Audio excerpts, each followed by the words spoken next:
Good morning, calisthenics family. Today we're going to be going over how to start your pulling journey by using the rings to build that pulling strength. So I start with the rings at around chest height and I use a false grip. False grip is going to be very essential as you progress and work towards your muscle up. So I put my wrist on the ring, I grab a tight grip with a thumb wrap, and I make sure my middle knuckle is roughly in line with the strap. If you're having trouble with this, absolutely use chalk. Chalk will save your life in the rings. Now I'm always turning my hands outwards. Outwards, outwards, outwards is essential at full lockout, and then I'm rotating my hands inward during the pull.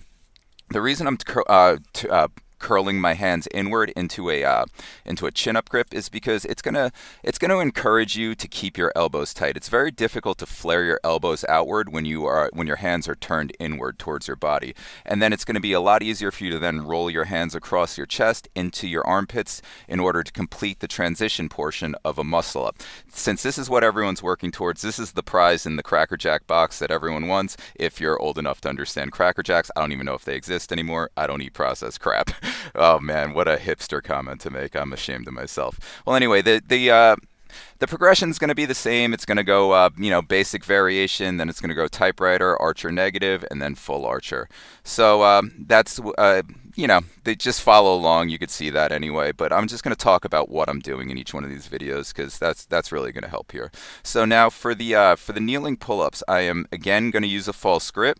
And I'm going to hang the rings at a position where when I get up on my tippy toes, I can roll the rings across my chest into the bottom of that dip position for the muscle up transition, because again, this is what this is all leading towards. So I get down, when I kneel on the ground, just want you to know the tops of my feet are flat on the ground. I am not up on my toes. So flat feet, tops of my feet in the wood chips. That hurt like hell. Just going to throw that out there. Wood chips do not feel good on the tops of your feet.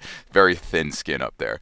So again, I'm looking up and then I'm looking forward at the top. Why am I doing that? It's just going to encourage you when you're doing your muscle up to get that hollow body position at the top, which will be essential for you to then transition over the rings into the bottom of the dip.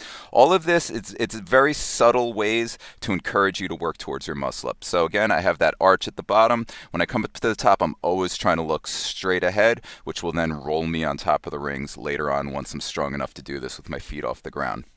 So also to note is when I'm doing these archer variations, I'm always looking towards the pull arm. Why is that? So that I can keep that arm very close to my body. I always want the elbows close to my body. And again, why is that? Because when you keep your elbows close to your body, your tricep muscle will lock onto your lat muscle and really help not only transition you on top of the rings, but also save your elbows in the process. Because that elbow flexion is really rough on your elbows in the beginning. I finish off with muscle up transitions. Again, I'm just doing the standard double arm pull up and then popping up on my tippy toes to then transition on top of the rings. And going into hollow body is what's going to roll me on top of the rings even when my feet are on the ground. So now I'm going to be doing ice cream makers with the foot on the ground. You don't have to have your leg outstretched, but what you do want to do is have your knees, hips, and shoulders all in alignment and the ring straps roughly vertical. I am not using a false grip here. You certainly can. Truth be told, it was about 95 degrees, 35 degrees Celsius out, and it was just too damn hot and sweaty, and I didn't feel like holding a false grip anymore at that point. So I was being a wimp. Whatever, don't care. So what I'm doing here, and this is very important in the movement, and this is going to be tremendous at building that the coordination and just movement awareness on the rings. So I am driving my butt backwards so that it is then under my shoulders at the top portion of the ice cream maker.